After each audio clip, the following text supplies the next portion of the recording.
좋은 아침입니다. 다니엘서 2장 1절에서 12절 말씀 보도록 하겠습니다. 1절 느부갓네살이 다스린 지 2년이 되는 해에 느부갓네살이 꿈을 꾸고 그로 말미암아 마음이 번민하여 잠을 이루지 못한지라. 자, 하나님께서 이제 하나님의 일의 수종들 깨끗한 통로가 준비되어지자 일하기 시작하십니다.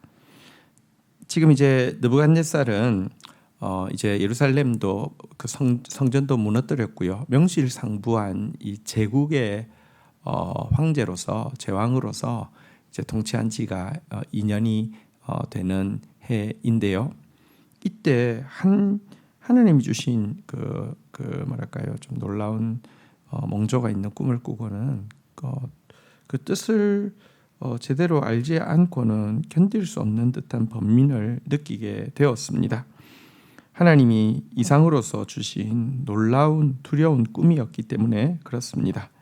사실 이제 성전이 아예 없어졌고 또 이스라엘 민족이 이방을 향한 복음의 빛의 역할을 이제 감당하지 못하게 되었을 때 하나님께서 꿈을 통하여서 이방 제국의 왕에게 지금 역사하고 계신 것입니다. 말씀이 있을 때에는요, 사실 꿈, 환상, 예언 이런 것들이 사실은 부수적인 역할을 하게 되고 그렇게 중요하지 않을 수 있습니다. 더 분명하고 확실한 하나님의 말씀이 있기 때문에 그렇습니다. 그러나 오늘날도 예를 들어 복음이 굳게 닫혀 있는 이슬람 지역에서는 적지 않은 사람들이 꿈과 환상을 통해서 예수를 만나고 돌아오게 되는 간증을 심심찮게 들을 수 있습니다. 자, 어쨌든 이 꿈을 꾸고 나서는요. 자, 2절 한번 보겠습니다. 왕이 그의 꿈을 자기에게 알려주도록 박수와 술객과 점쟁이와 갈대아 술사를 부르라 말하매 그들이 들어가서 왕의 앞에 선지라. 3절 왕이 그들에게 이르되 내가 꿈을 꾸고 그 꿈을 알고자 하여 마음이 번민하도다 하니. 4절 갈대아 술사들이 아람 말로 왕에게 말하되 왕이여 만수무강하옵소서. 왕께서 그 꿈을 종들에게 이르시면 우리가 해석하여 드리겠나이다 하는지라.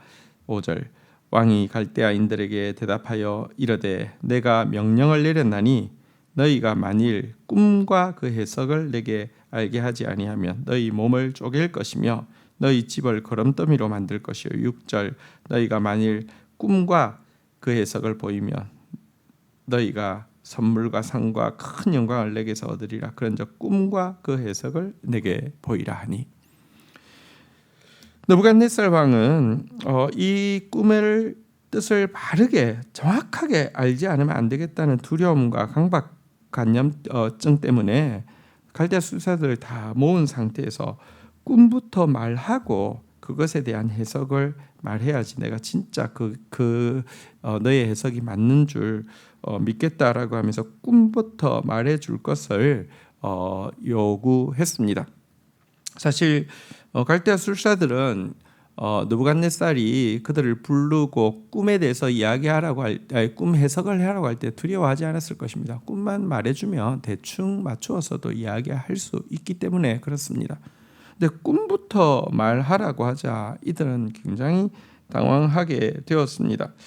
사실 세상의 지혜는요, 일정 정도 유익을 줄 수 있습니다. 일정 정도 풀이도 할 수 있고 일정 정도 그 풀이에 기반해서 어떤 그 지혜를 줄 수도 있습니다. 그런데 여러분 굉장히 제한적인 것이죠.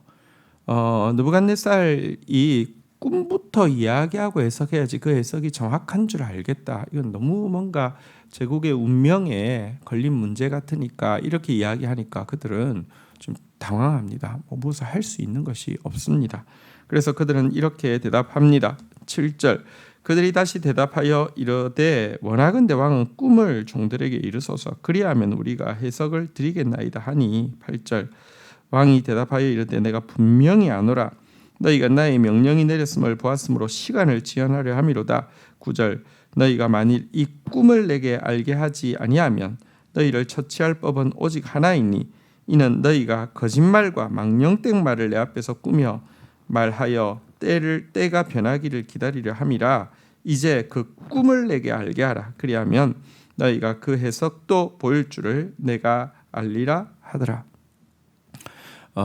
이 그 술사들은 농담하는 줄 알고 또 그 말도 안 되는 일이기 때문에 그래, 왕이 얼마나 답답하면 그러신 줄 알겠는데 꿈만 이야기하시면 정확하게 해석을 드리겠습니다. 이렇게 이야기하자 왕은 더 경로를 하게 됩니다.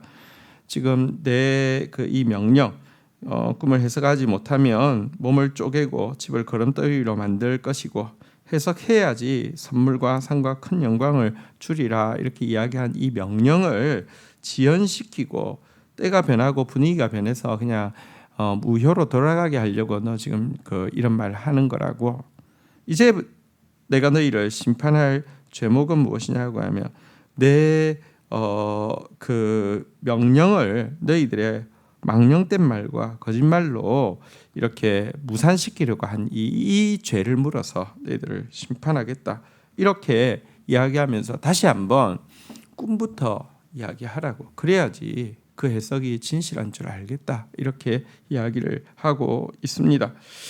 자, 그러자 술사들이 이렇게 항변을 합니다.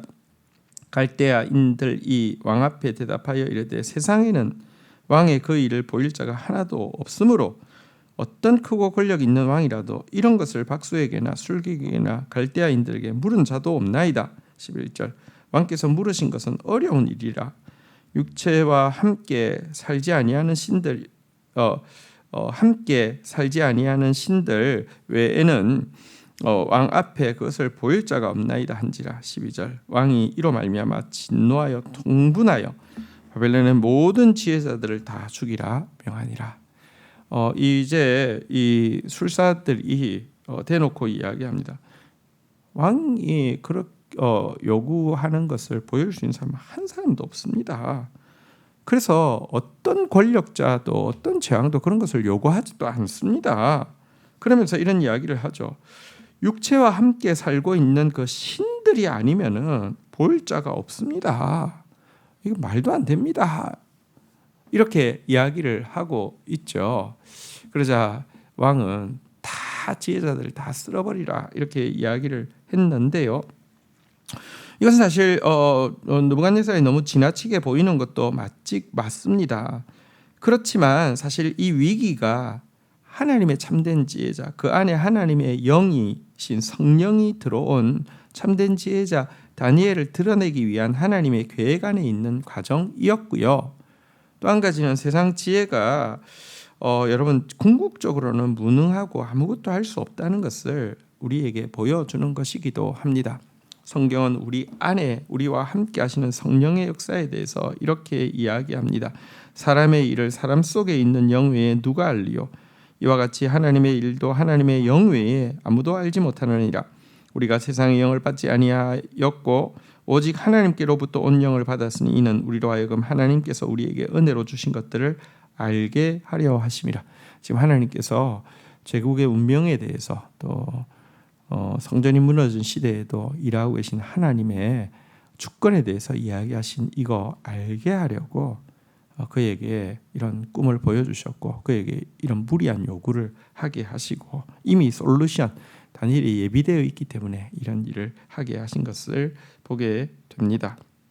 자, 한편 2장 4절 이제 갈대아 술사들이 이제 그 왕에게 말할 때 아람말로 했다고 했는데요. 2장 4절부터 시작해서 7장까지의 모든 내용은 아람어로 되어 있습니다. 히브리어로 되어 있지 않고 아람어로 되어 있는데요. 아람어는 당시 상업과 외교의 공용 언어였습니다. 왜 아람어로 되어 있을까요? 이제부터 나올 내용은요. 단지 이스라엘의 운명뿐 아니라 세계 모든 나라의 미래사를 다루고 있기 때문에 그렇습니다. 유다가 멸망하면 하나님의 이제 유다 안에서만 큰 소리치던 하나님의 영광은 사라진 것입니까? 아닙니다. 성전이 무너지자 하나님의 주권에 대해서 이제 히브리어가 아니라 아람어로 온 세계 위에 이렇게 당당하게 선포하고 있는 내용이 또 다니엘서의 내용입니다. 하나님은 온 세계 온 우주의 주관자이십니다. 주신 말씀 붙잡고 기도하며 나가도록 하겠습니다. 하나님의 사람이 예비되자 하나님께서 온 세계 가운데 일하고 계심을 보게 됩니다. 하나님의 사람을 지금도 찾으시는 하나님 앞에서 그한 사람 되고 그한 공동체 되도록 우리에게 긍휼을 베풀어 주시기를 간절히 간구하고 소원합니다. 하나님, 느부갓네살이 그 꿈부터 말하고 해석을 해야지 진짜 하나님의 뜻, 또 이 시대를 향한 나에게 보여준 뜻을 알겠노라고 이야기했던 이 앞에서 뛰어난 박사 술객들 모두 어떤 대답도 할 수 없었고 도리어 그런 것을 요구하는 왕은 없었다라고 왕을 비방하면서 육체와 함께 살고 있는 영이 아니면은 신이 아니면 할 수 없다라고 이야기하고 있는 모습도 보게 됩니다. 하나님, 제한되고 어둠 가운데서 조그마한 일밖에 할 수 없는 세상 지혜에 의지하는 자 되어지지 않게 하여 주옵소서. 우리 안에 함께 계시며 하나님께서 오늘로 주신 모든 것들을 알게 해주시는 주의 성령을 받은 자로서 하나님의 뜻을 알고 분별할 수 있는 특권을 누린 자로서 살아가는 저희들 되어질 수 있도록 인도하여 주옵소서. 그리하여 모든 지혜자들이 죽임을 당하는 이런 상황이 되었지만 이것은 사실 참 지혜자인 다니엘을 드러내기 위한 하나님의 방법이었음을 알게 됩니다. 어둠이 짙을수록 참 빛은 빛을 발할 것입니다. 어둠이 정말 짙은 세계를 살아가고 있습니다. 암흑 속으로 들어가는 것 같습니다.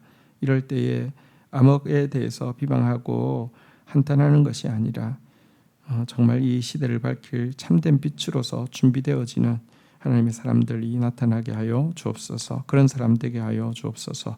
예수님의 이름으로 기도 올립니다. 아멘. 오늘 저녁에 금요 기도회가 있습니다. 이제 내일부터 또 유초등부 우리 연성계학교가 있습니다. 자녀들에게 이 생명의 말씀이 들어가는 것은 기도 없이는 되는 일이 아닙니다. 부모 세대의 거룩한 또 참 기쁜 의무고 특권입니다. 자녀를 위해서 기도하는 일에 할 수 있는 대로 또 현장에 나오셔서 또 온라인으로 최선을 다해 주시기를 간절히 부탁드립니다. 감사합니다.